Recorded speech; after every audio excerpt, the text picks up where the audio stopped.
Hi guys, Sara here from Highland Haven Australian Shepherds and Highland Haven Dog Training, and welcome to episode 10 of Dog for Thought. Joining me is my co-host, daughter, and dog trainer extraordinaire, Sophie. Hi everyone. Sophie, what's going on in Dogland? Give us an update. Puppies are nice and fat, but they're also moving, so that is a plus. Yeah, they're walking pretty well. I compared them to some video from Journey's last litter, at the same age, and they're like half, the litter from last year is like half the size. I can't believe how big these puppies are. Yeah, but they're not very coordinated, even though they're so big. Like their back end is pretty floppy all over the place. Like they definitely need some work on, getting those back legs strengthened and stuff. Yeah, I think they're taller. Their legs are a bit longer than a typical litter would be at this age. A typical 4-week-old puppy would be, shorter and squatter and have a lower center of gravity, I think. This is my theory. These are all my theories. And so they don't flop over as easily because they have a lower center of gravity. These guys are so big that their center of gravity is higher, and I think that makes them less coordinated. We'll see over the next week. Hopefully by next week, they'll be running around, and I won't have to worry so much about them. Yeah, but they seem like super active with Tula and stuff. Like they're very, very much so want to play. Like it was like a switch. And all of a sudden they were like, oh, we're puppies and we're going to play right now instead of sleeping all day. And then we set up the toddler room for them, which has like the poop and pee and play section. And we also set up all the indoor play equipment. So hopefully that will help them strengthen those back legs and get a little bit more coordinated. Yeah, they were closer to 4 weeks when we put them into the larger enclosure, which we call the toddler pen. Normally we do that at 3 weeks because, again, a typical 3-week-old puppy is more coordinated, already transitioning to mush, and they need there's usually 7 or 8 of them, so they need a bigger space. These guys, we waited till close to 4 weeks or maybe even 4 weeks when they moved Yeah, it was them. About 4 weeks. I thought they would throw a fit because they're kind of crybabies about everything. But they transitioned very easily. They were quite happy in there. And they still don't like the mush. I mean, like really, really don't like solid food. So instead of mixing it with goat milk and putting it in the blender and making like a gruel, which I call mush for them, what I decided to do was just soak puppy kibble. Yeah. Which a typical 4-week-old puppy of ours at this age would be on just soft kibble, like really, soft, water-soaked kibble. So I decided to do that for them, just like skip over the whole gruel phase because they really were just not having it. And actually they kind of like that. They don't eat a lot of it, but I do see them nibbling on it, and that's all I want. When I worry about, them transitioning to solid food, I remind myself that there's virtually no adult dog in the world who doesn't eat food. Yeah. So yeah. They will be just fine. And they're plenty food motivated, obviously. So yeah, they're really outliers in so many ways, this little micro litter. So that's interesting. Learning something new, always learning something new with each litter. Each litter is unique. But they, like you say, are now playing. They play a lot with Tula, and they know that we're alive. They're very affectionate with us and very sweet, and so they're getting fun. I would like to have gotten them out this weekend, but yesterday was so cold and rainy, and today is dry and rainy. So yeah, it's pretty cold out too. As soon as we have a sunny day that's decently warm, which I think tomorrow's supposed to be nice, we'll definitely get them out on the grass again, along with Tula, and then we'll start spending more time outside, which they really love. Yep. So maybe we should get on with the show? Yeah, let's do it. All right. So today what I thought we would try to talk about is sort of a big, wide-ranging topic, reinforcement. It is the lifeblood of basically all animals, ourselves included.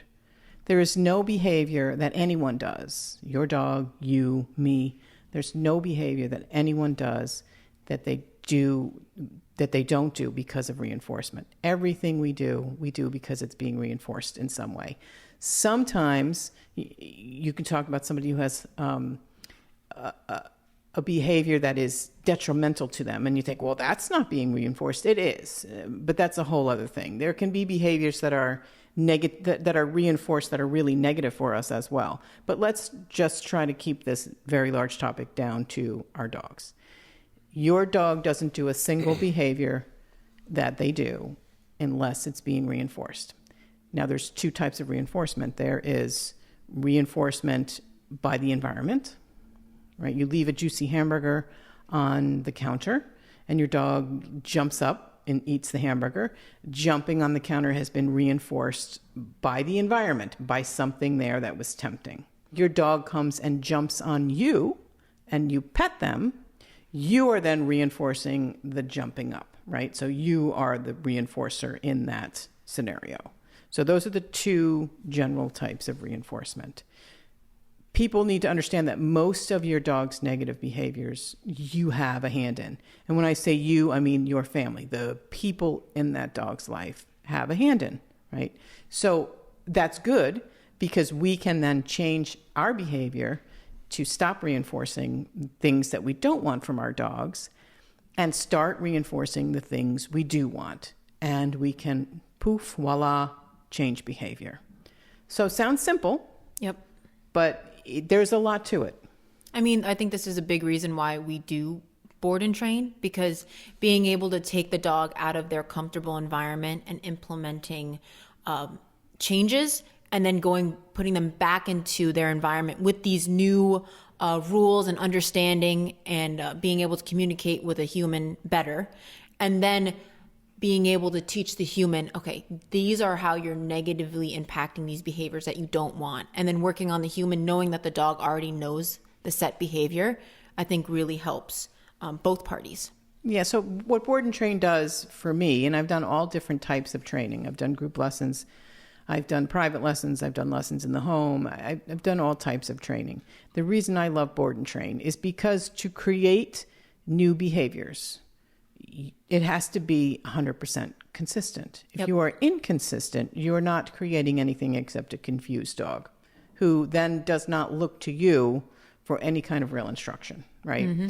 They go, well, you're just confusing, so I'm just going to follow my impulses and ignore everything you're asking me, because half the time I get rewarded for what you're asking me, and the other half of the time I don't, and I just don't understand. That's where the confusion comes in. And then from that stems bad behavior, what we label as bad behavior, and anxious anxiety, behavior. Yep. Right.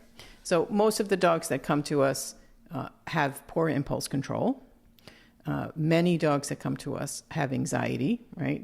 They display anxious behavior. And what they really need is clarification of what is expected of them. You know, dogs are designed to have a very clear understanding of their role, okay? You know, they're descended from wolves. If you think of a wolf pack, they have really clearly defined roles within that pack.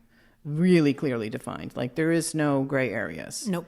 So, of course, dogs are not wolves, but they are similar in many ways. And, you know, sometimes people feel bad about enforcing rules on their dogs, which sounds sort of like a silly statement. But if you think about it, people feel bad about asking their dogs to do things.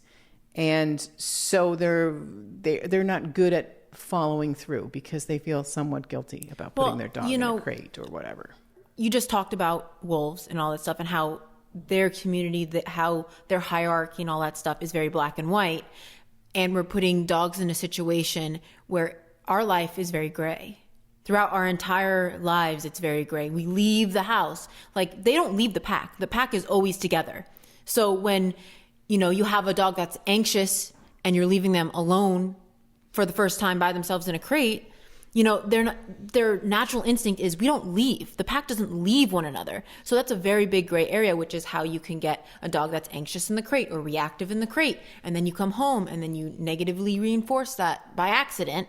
And then that can cause a whole chain reaction, where if you were just plain old black and white with the situation of, okay, you have to be in the crate for your own safety, and you just leave the house and are able to positively reinforce it, it's a much better situation.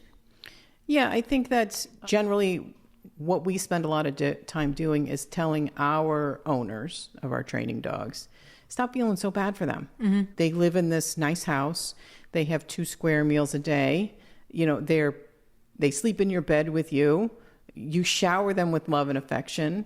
You do fun things with them. Like, what's bad about saying this is your role? Your role is to be in the crate when I leave. Period. Yep. End of story. Bye-bye. I'll be back. Right?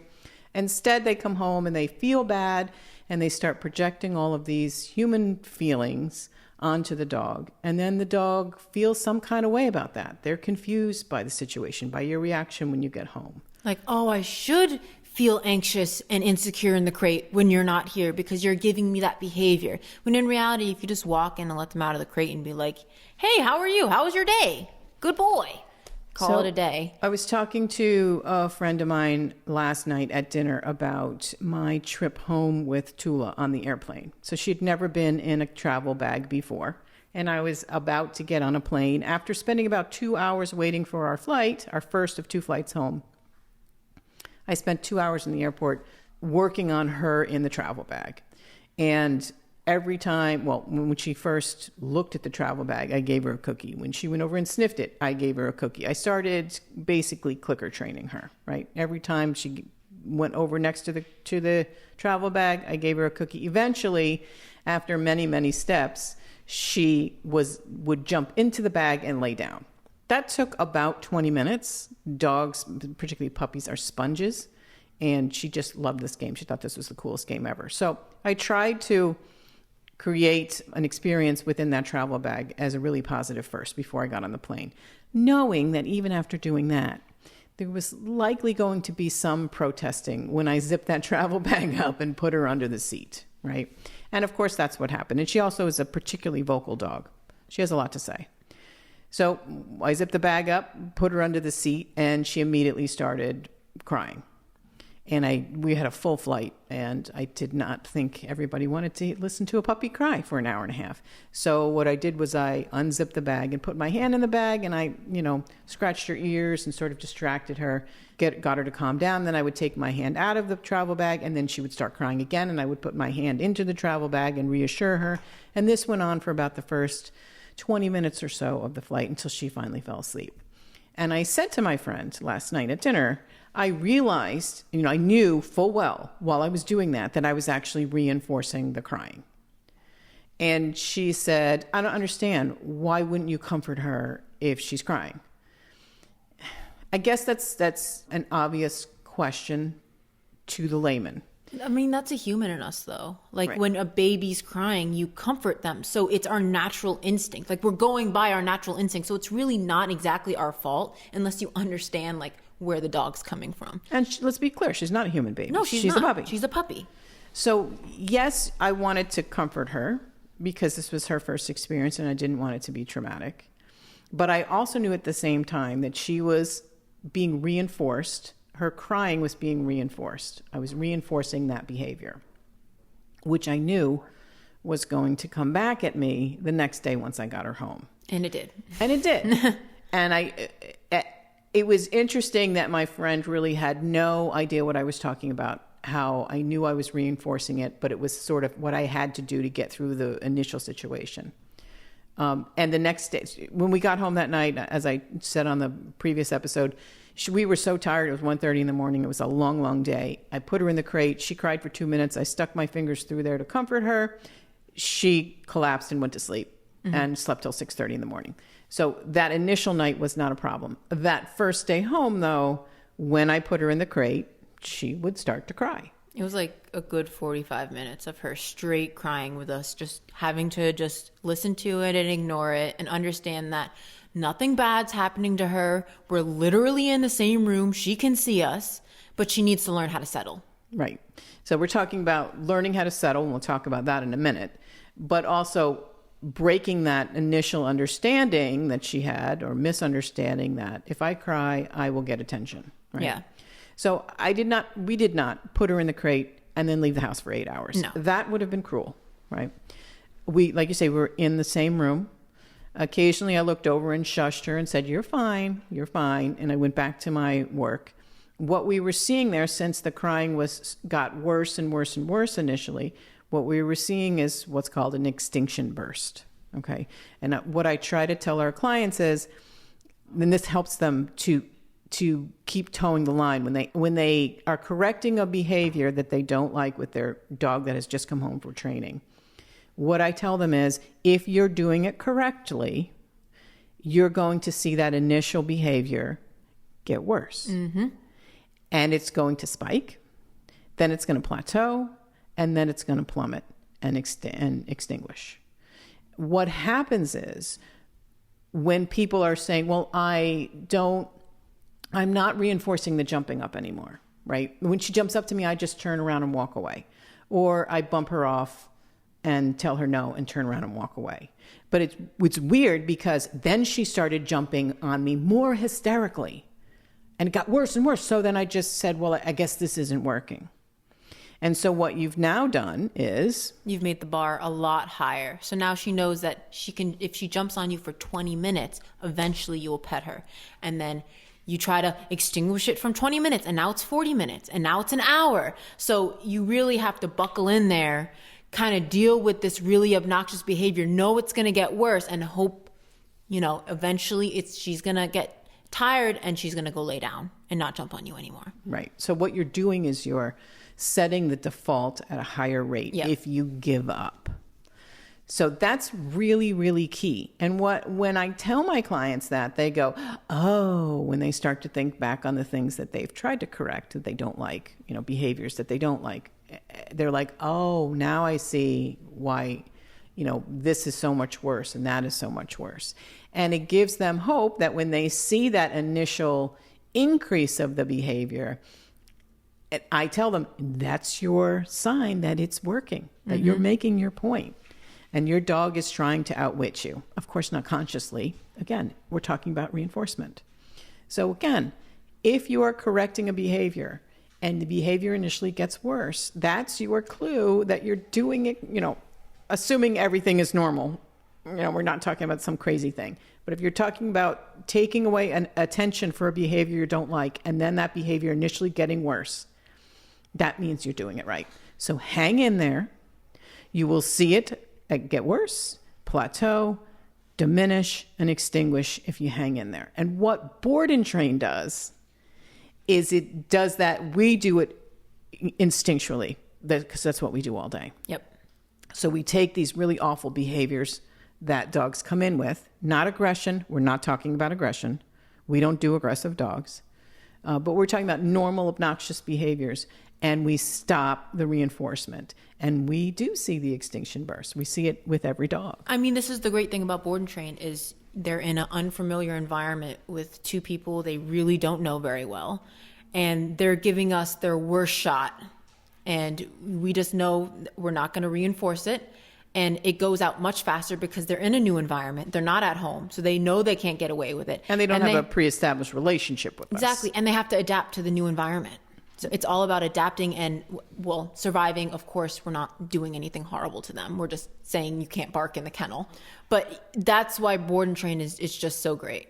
Yes. It puts a dog into an environment where they're going to get 100% consistently reinforced properly for the behaviors we want, and not reinforced or technically what it's called punished for behaviors that we don't want. Yeah. So punishment can be all kinds of things. Punishment is mostly a verbal interrupter. Okay. So if I say to any of the dogs in this house, they will immediately stop doing what they're doing. That's called a verbal interrupter.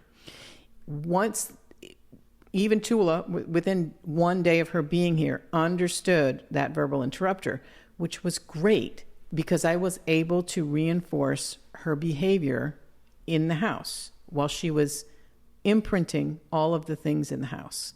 Trotting over to the leg of the chair, I go to put my teeth on it. Oh, that's a no. Shrug my shoulders. Let me go find something else to do. It's really a beautiful thing because you can teach them the rules of the environment if you have an effective verbal interrupter. Could be no. It could be could be peanut butter. Could be anything you want it to be, as long as it's consistent. Yep. We find that here in the United States, is just such a natural thing for most people to do. It's somewhat cultural. So that's an easy thing for us to teach our clients. Again, you need to be consistent. So if I'm saying, and the dog doesn't respond, I'm saying it again. If they don't respond a second time, then I have to be willing to get up and remove their teeth from the chair and maybe put them in the crate for a few minutes, depending on the situation. So that's all reinforcement. We can talk about, it's not, people will say it's negative reinforcement, but that's actually not true. Negative reinforcement is something completely different. We have reinforcement and we have punishment. And that is called a verbal interrupter. It's technically punishment. It's actually positive punishment. Positive because we're adding right. Yeah. Negative punishment would be removing her from the situation. So taking her away from something that she's enjoying doing, chewing on the leg of the chair, taking her away from that and putting her in the crate. That would be a form of negative punishment. Then you have positive reinforcement and negative reinforcement. The other really important thing I'm working on with Tula is basically a recall. A modified recall. So when she since she has to go out so often because she's a puppy, so when she's out in the room playing with the dogs or whatever, about every 30 minutes, I put her outside to pee. If I don't, she's going to pee on the floor. She's at the age where her bladder is not very big, and that's just the way it is. So I don't want to have to, we have 3 acres here. I shouldn't have to get a leash and put a leash on her and take her outside. I don't want to do that. So I just open the door, she trots down the stairs, she pees, and most of the time she comes right back in.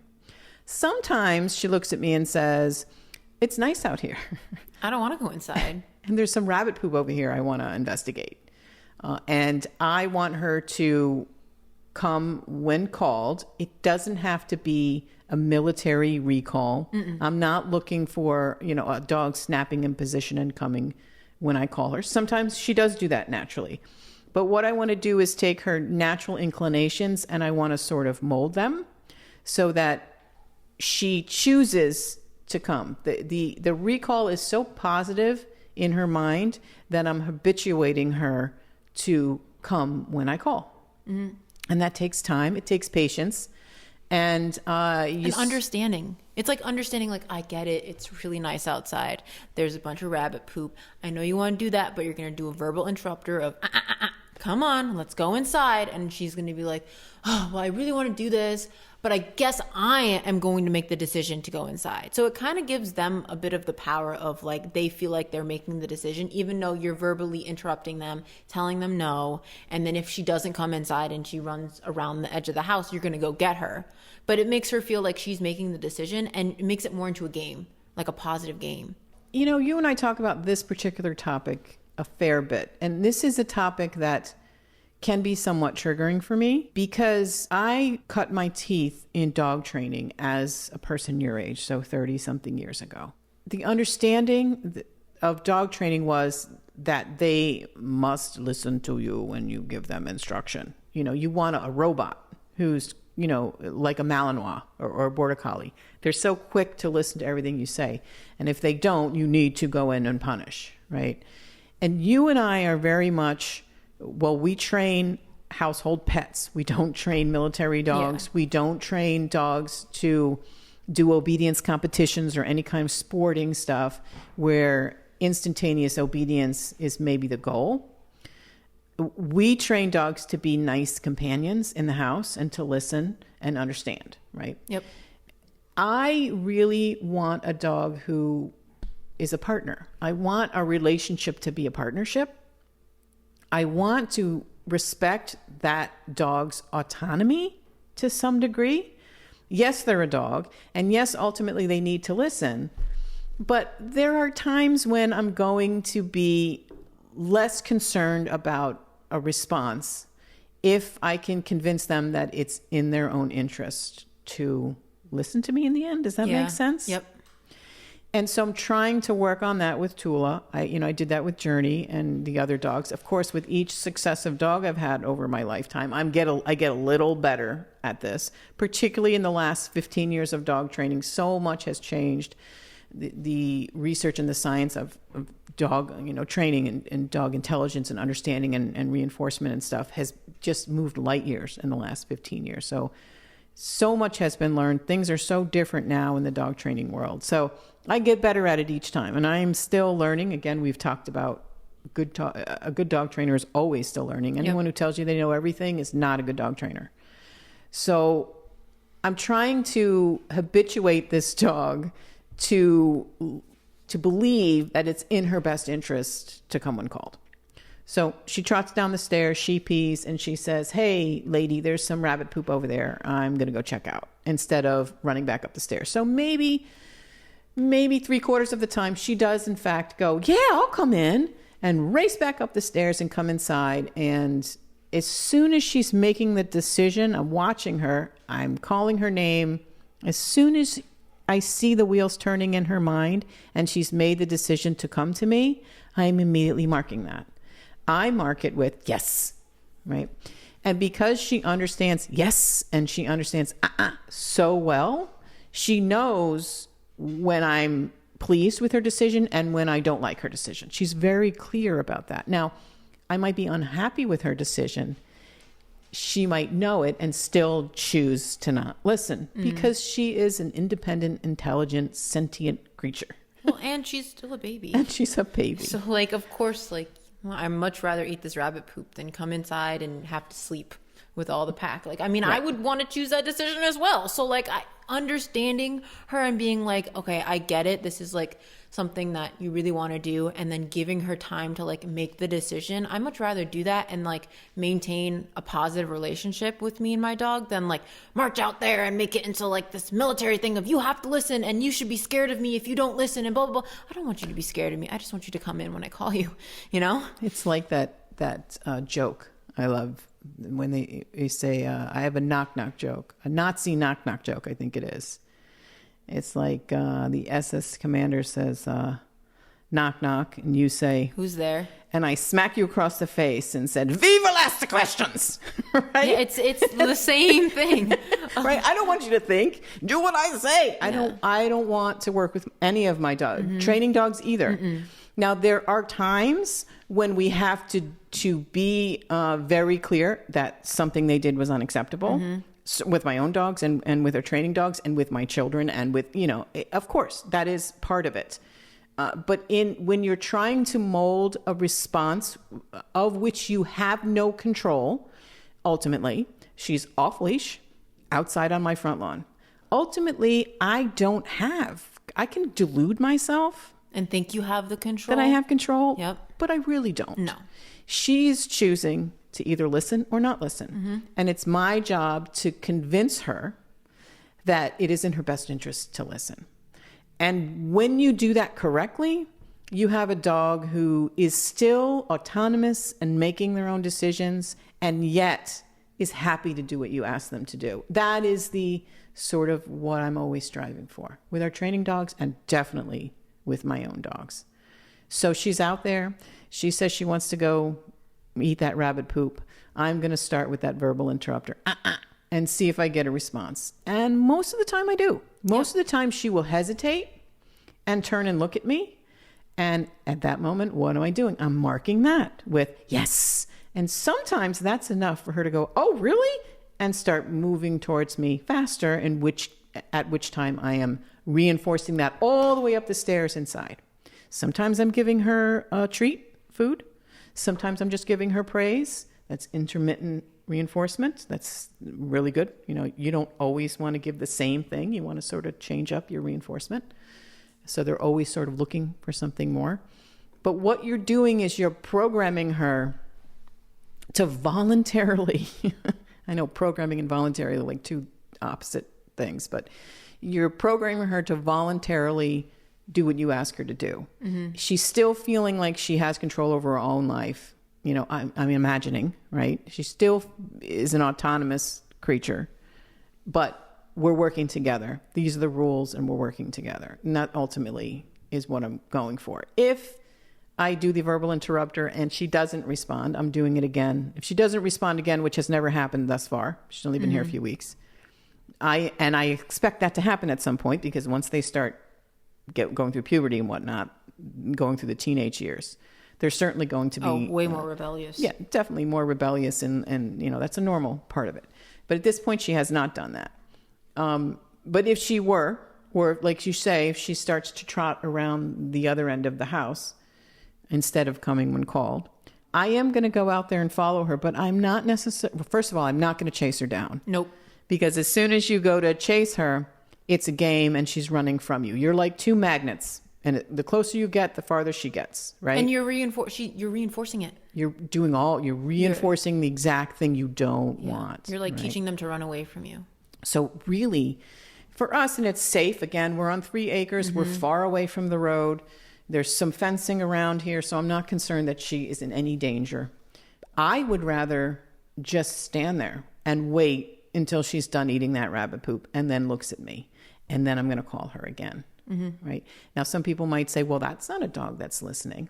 But again, you are choosing to add that request at a time when the puppy, in this case, is most malleable to listen. Right. Yeah. Good. That's a good word. Most pliable, right? Most open to responding. The biggest chance of success is when she looks up at you and wags her little nub.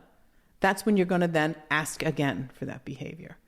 So all of that is super nuanced, and it is pretty advanced to be able to do that in a way to teach your dog how to recall.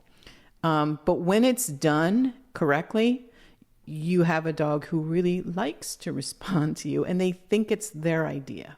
Yeah, they think it's their idea, and then it's like you're almost at like one with them. Like, I don't know if that makes sense, but it's a partnership. Yeah, every time I take Twiggy and like me and her just have our one-on-one time and we're like on like the bike trail and I have her off leash, I don't really worry about her making poor decisions because she knows that I'm going to like correct her and she's going to come back and I'm going to reward her for coming back. And so it's very much so a partnership and I have no control over her, you know? So it gives the illusion that she's making these high level decisions, but she also knows that in certain situations where she's going to need help, I'm going to be there for her. And she trusts that I'm going to make a better decision than she's going to make in that situation. And that it's just like reinforcing this like very positive relationship. Yeah, I love that. Instead of making it like a robot where it's like, come back now, I don't care what you say, you know? And then you have this like rebellious child who's just like, well, I'm going to run into the middle of the road because you've never given me a reason to make me feel comfortable to come back to you. Right. And that definitely, you have a dog who feels browbeaten and intimidated, and it definitely changes things. Now, that's not to say that there isn't a role for correction in a dog, well, and in dog also training. There is.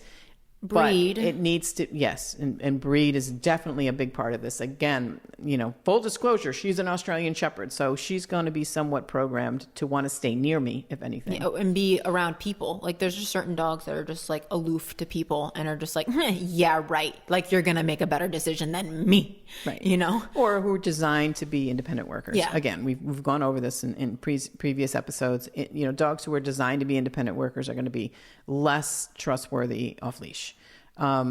Because that's just the way they're wired. Well, we bred them to be that way. So, right. So we'll try to take what she is good at and we try to enhance it. And then we try to work around the things that maybe I think Aussies aren't good at, like not meeting new people very well, right? We're trying to turn that dial in the direction, as far in the direction as I want it to go by making those experiences positive. And then also understanding that like she's an individual and she's not the whole entire breed of Aussie. So she's going to have her own ups and downs. She's going to have her own hiccups. She's going to have her own rebellious ages. I mean, you raising Journey compared to me raising Twiggy was 2 completely different dogs. And they're under the same umbrella of an Australian Shepherd. Yeah, they needed different things. Very different things. Like, I mean, Twiggy really needed very black and white stuff at times, where Journey, you really were pretty soft on her about a lot of stuff, except when it came to like greeting and meeting new people, where you had to like have more of a sterner hand, where I didn't have to do that with Twiggy at all. Right. I mean, the other thing is when Tula is outside and she's distracted by something, you got to put yourself in your dog's shoes or paws, right? Like we've sort of alluded to, we understand that she's attracted to these things, these interesting things. It's a leaf floating by in the wind. That's going to be distracting to a puppy. That is not a time to do a recall.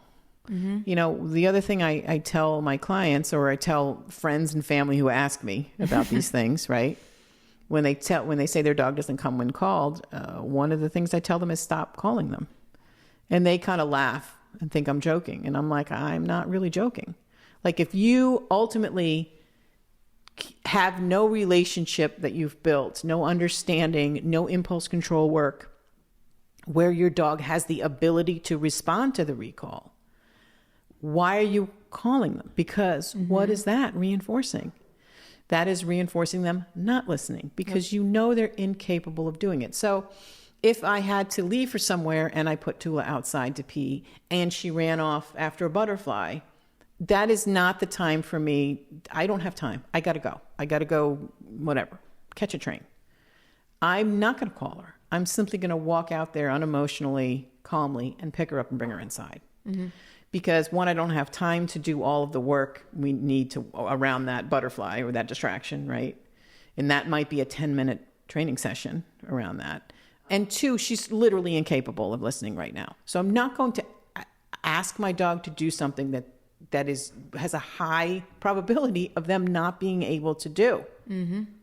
Stop asking your dog to do things that they can't do yet. Yep. That is something that you said the other day that made me laugh. Like, a lot of times our owners are, now granted, our training clients, the people who bring dogs to us, are extremely devoted to their dogs because it's a financial investment to send their dogs to us. So these are not people who are tying dogs out to trees in the backyard or leaving their dogs for 15 hours a day while they go These are for people work. that are doing the most they possibly can underneath their umbrella of dog knowledge for their dog. Right. And so you said the other day, our owners just do too much. Stop doing so much. Stop. And that's, kind of funny advice, because again, it's these false narratives and expectations we talked about in like episode 3 or something. The world tells us, and this goes for parenting too, right? The world tells us that we have to be everything. We have to do everything. We have to, feed them the most expensive and complicated foods. diet. We have to, walk them for 60 minutes a day. We have to, all of this stuff. And most of it is just complete overkill. Yep. Your dog will be happy with an adequate life. Really, adequate right? food, adequate walks, adequate attention. All you have to be is adequate. Yeah. Yep. So stop doing so much, because in trying to be perfect and in trying to meet all of those unrealistic expectations, you're sending a gazillion mixed messages, and it's just confusing. It creates an anxious dog. And there's no need for it. There's no need at all. So we can talk about how much time we spend with the dogs that are here for training with us, how much time we spend doing nothing. Yeah. That's like the biggest thing, is like teaching the dog that, guess what? We just do nothing right now. Right. And they're like, what do you mean we don't do anything? Well, my mom will take me out on a walk, and then she'll pet me, and then I'll do this. And no. I'm watching TV. You need to turn off. Right. Well, what do you mean there's something to do? Normally they just pet me the whole time. Okay, if you're not going to pet me, then I'm going to pace. I'm going to pace around this whole room. I'm going to lap this room. I'm going to walk around I'm going to try to get attention from you. I'm going to jump on your lap. I'm going to jump off your lap. It's this whole, anxious mind thing. Mm-hmm. And literally the evening shift, which we call Netflix and Chew, is me sitting in the Barca Lounger with my feet up, watching TV with the training dogs. And they're milling around the room with each other when possible. Individually if the group is not compatible. But everybody has time milling around the training room while I watch TV. And my job is to ignore them. And I'm tired. I love the evening shift because my job is literally to do nothing. And basically to ignore them. That being said, if they come over and ask for attention, I will give them some scratches on the head and give them a couple pats and then tell them to go lay down. And every dog that comes here, that first several nights, if not the whole first week, they have a hard time figuring out what is required of them. But once they figure it out, it's their favorite part of the day. Yeah. Because we have a big basket of bones and toys. Uh-huh. and beds on the floor, which they can lay on. If they're little dogs, they are welcome to sit on my lap, provided they sit still. They can't be licking me in the face and moving all around and jumping. But most of the dogs we train are not lap dogs. And they learn within, maybe the first week, oh, this is when I go in the basket and pull out a bone. I find a comfy bed and I lay down and chew on a bone for an hour. And it's so funny, the dog. So, we really try to make a good positive impression for, the dogs, because it should be a fun activity. Like, training should be fun. Like, if you're not having fun training somebody else's dog, your own dog, then you're not doing it right. Every single time we have like a boarding client come back, they're always, they know the routine. They know that they're going to get in the car. So they immediately jump in the van. They immediately grab a bone and lay down. Like, they know what's expected of them, and therefore they don't get anxious. They don't, display similar behaviors they have at home, because they naturally turn off, Right. So when they come back to us for boarding, and that is why we only take training dogs, former training dogs, back for boarding. We don't board the average dog who has not been through training. Because when they come back after going home and they come back for boarding, they're so easy. Yeah. Because the routine is the same every day, and they know exactly what they're supposed to do, what's expected of them, and what's coming up, what is going to happen in the next shift. Plus, they don't have to do all like the benign training stuff that we have to do. Yeah, they don't have to do the formal training stuff. Yeah, so they're like, this is great. So this is just camp. walks and playtime and bone time and all that. So they're really lovely because they've learned to shut off. They've learned to go relax. It's a really, really important skill, the off switch. Most of our clients that come to us do not have an off switch. We have to build it in. Sometimes the owners will say, oh no, he's really good at night. He will, go get a bone and lay down. And I always say that's wonderful. So we're going to continue to reinforce that behavior, because that's a super important quality of life behavior for both you and the dog. Mm-hmm. Again, I want to be in partnership. I want to be in harmony with my dogs. I want them to understand that there are definitely rules and expectations in this household. Most of them are to keep the dogs and the people safe, right? We don't do that because it's unsafe. We don't run out when the UPS driver is driving down the driveway, because that's unsafe. Well, I like the way you describe it. Like, whenever we were talking to clients, is there's a box and they're allowed to do whatever they want in these box of rules, but they can't stray from the box. Right. So it's a house, right? And you can do anything inside that house, but outside it, we don't allow. Yeah. So these are the rules. These are the boundaries. Within that boundary, you can basically do whatever you want within reason. Mm-hmm. You can have a lot of freedom within that boundary. And the only way a dog can have freedom in that boundary and still live in harmony is a dog who understands the rules, has clarity of what is expected, has a common language with you so that you can indicate, I don't like that. Mm-hmm. That's unacceptable. If you can communicate that effectively to a dog, they will 9 out of 10 times go, okay, I won't do that again. Yeah. Like, they're so cool with it. Mm-hmm. People get all wrapped up in it. Dogs are usually like, oh, that you don't like that? Okay, I won't do it. No problem. I just didn't know you didn't like it. And then especially if I say, I don't like that, but here's something similar that I will allow you to do. Or here's something more fun for you to do. So if you can indicate, this is what I don't want, and this is what is super fun and I do allow. If you do the both sides of that, you have a dog that's super happy. Yeah. And, all dogs make mistakes. All dogs have bad days. We had a bad morning today with Tula. Deacon overcorrected her and she started screeching. She has a lot to say. And it triggered the whole pack. That screeching is very primal. Yeah. And the whole pack started freaking out and redirecting on each other because she didn't just go, ah, ah. It went on and on and on. Yeah, she was screaming. And everybody, this was, I guess, about 6:30 in the morning, 6:45 in the morning, something like that. And everybody from every corner of the house descended on the kitchen to make sure that we separated everybody. Of course, my goal was to scoop the puppy up because they can get hurt, because they can get this prey instinct can get triggered. So I scooped her up and tried to get her out of the room as quick as possible while everybody else sort of got everybody to calm down. That's part of living with a big pack of dogs. Was it something avoidable? No.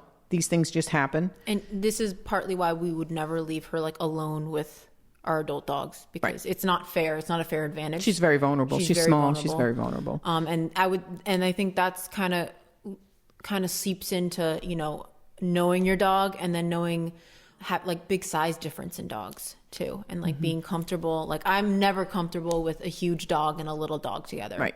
For the same reason. And you could have the most calmest, amazing big dog who never hurts a fly, and then your little dog gets his toe stuck in the crate or stuck in the floorboard and he starts screaming, and then it's instinctual. You can't control that.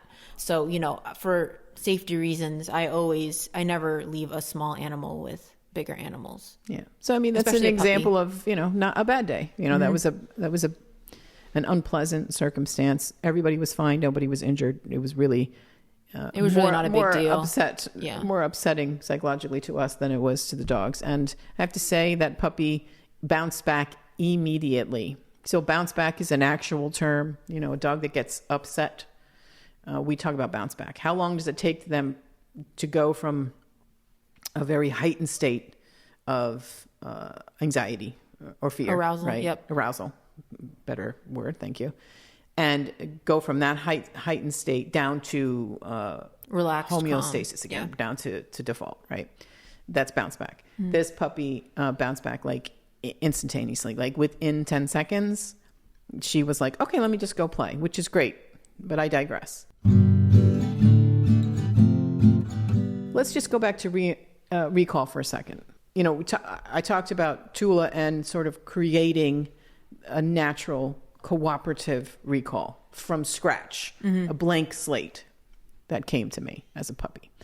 If you're, people might be listening to us saying, well, my dog's 4 and she has no recall at all. Like this stuff is interesting, but how is that going to help me with this older dog? Lucky for you, we have 2 dogs that came in when they were 4 years old, Ty and Vivian, and we've created a great recall with both of them.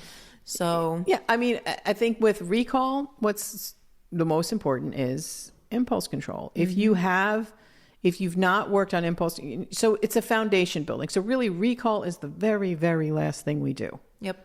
With dogs that come to us. It's like college education compared to like elementary school and high school. Because ultimately it is usually a situation where you have no control. The dog is literally off leash, hopefully within an enclosed environment somewhere. Yeah. So my advice would be stop doing the recall unless you are sure that your dog is super motivated to do so. Adding in a lot of, food reinforcers is an easy thing to do. Like it's a no-brainer.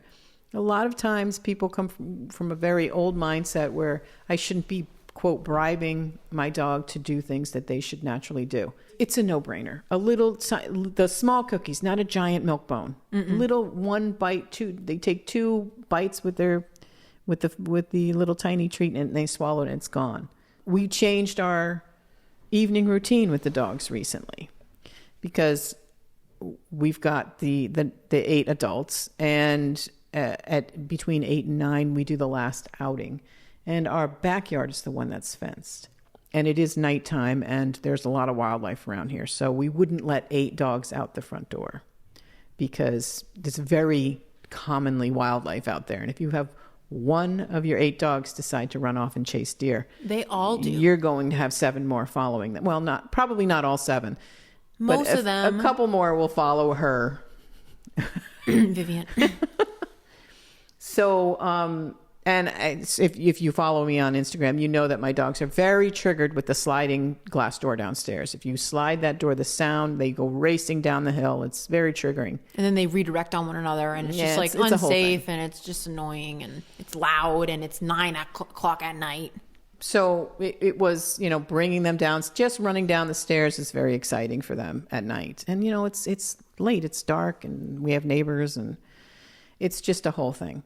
And then we would let them out in pairs out the backyard. And then you decided, you know what, we're just going to go back to the really old-fashioned, elementary way of letting them out. And that is adding cookies back in. Well, like we were talking about it the other day in the car, and we were like, our least favorite part of the day is letting the dogs out. And then I was like, okay, I'm a freaking dog trainer. How can I make this pleasant?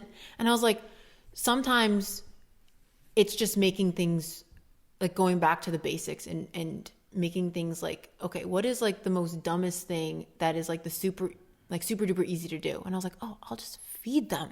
Duh, they're all super duper food driven. Now, should they go out and be well behaved? Yes, they should. Yes, don't come at me. Yes, they should.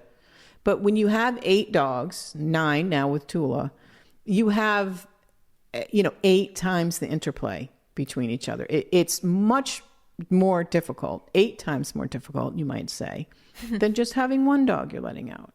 So you went back to, the fundamentals. The fundamentals, which is treats. So now it's 2 dogs go out at a time. I am comfortable with letting 2 out at a time, but we know who to let out with who. Yep. So we would never, for instance, let Vivi and Twiggy out together. Oh, they're like because devils. They're both rebels. Yep. They're both mavericks. Uh-huh. So they're mother and daughter. So if one is going to run after the deer, the other one is going to go, yeah, I'll come with you. Hell Absolutely. Yeah. So we know which pairs to let out, but we let out 2 at a time. And our dogs are so food driven that sometimes you have to like chase them down the stairs because they just stand there like, well, I don't need to pee. You can I'll give just me skip a that. cookie. Just give me the cookie. And you have to really shoo them and go, no. Go pee, go pee, go pee. They run down, they go pee, and they race back inside, and you never hear a sound. Nope, they don't bark. It's pleasant. I'm not anxious doing it anymore. It's just like, sometimes you just have to, this falls under management. Yes. We're managing this behavior. We're not training them. I don't want to train them at 9:00 at night. I want to go to bed. I'm in my pajamas. I just want them to go outside and pee, and I want to go to bed. So this is management. Yeah, and there's nothing wrong with that. Nope, nothing wrong with management. So I'm getting the exact same result as some hardcore training would do, right? And it's costing me 8 little tiny cookies, which is about 4 cents. Yep. That seems like money well spent. Very well spent. So, when you have any dog, but particularly when you have multiple dogs, the state of our house is always in flux. We're always doing something a little different. We're always changing things up because particularly with Aussies, they get so habituated and triggered by routine and prediction. Management is the key for that, for sure. So let's try to ask them to do stuff that we know that they're going to have the highest probability of success rather than fight it and say, well, you must go out and listen and come right back in when I call you. So reinforcement. What I'm going to ask the audience to do now is to just really think about what you're reinforcing. Like spend the next couple of days whenever you interact with your dog and think about their behaviors and what they're doing and think to yourself, what part do I play in that behavior? Mm-hmm. I think you will be surprised when you really start to break it down, particularly behaviors you don't like, but even behaviors that you do like that you are a part of. If you start to break down your interactions with them and see what you're reinforcing, it really ups your game. Yeah. It really helps you curb those things you don't like and reinforce the things that you do like. And you become more of a partnership. Mm-hmm. I'm really curious what you guys discover. And I'd love to hear from you. Yeah, leave some comments. Yeah. And if you have any topics that you want us to talk about, please leave some comments down below because, we're getting a little thin. Yeah. Or DM me. Yeah. But I'd be curious to see if anybody has any epiphanies on what they're reinforcing with their dog and whether it improves your relationship, which is always our goal here at Dog for Thought and Highland Haven Dog Training. All right, guys, we should wind this one up. Thanks for joining us. And we will see you next time on Dog for Thought. Dog for Thought is written and hosted by me, Sarah Brown, co-hosted by Sophie Brown, produced, edited, and original music by Jacob Brown. Don't forget to like and subscribe. Bye.